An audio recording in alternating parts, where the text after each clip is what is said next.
Ning kalibutan dili ni ang atong puloy anan,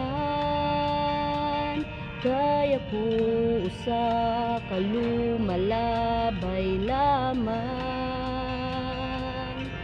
Ang atong puloy anan tuas langit, sa atong Dios giandan.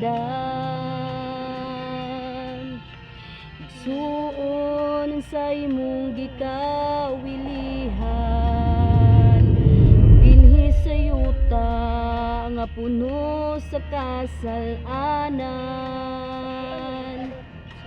puno sa kagubot ug kapakyasan. Igsuon dili niya nga atong puloy anan,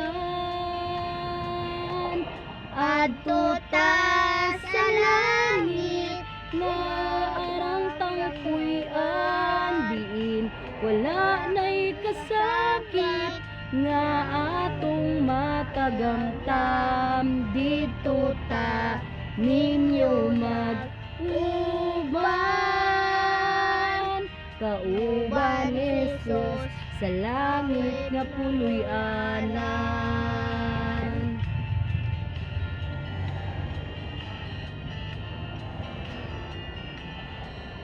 Kung ikaw nahigugma dinhi sa kalibutan,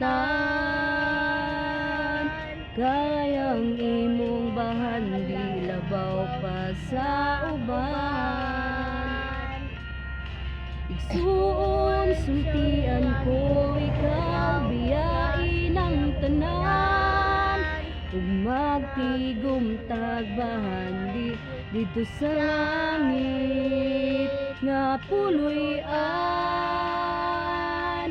Adto ta sa langit nga arang tangpuy-an, diin wala nay kasakit nga atong matagamtam. Dito ta ninyo mag-uban,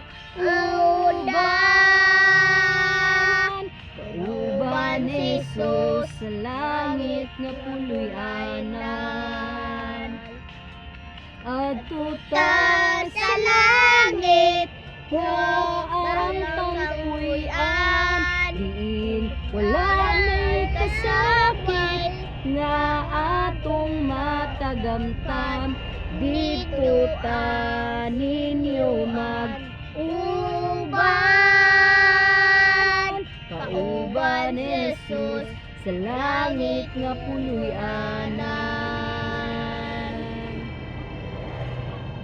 Kauban Jesus sa langit nga puloy-anan.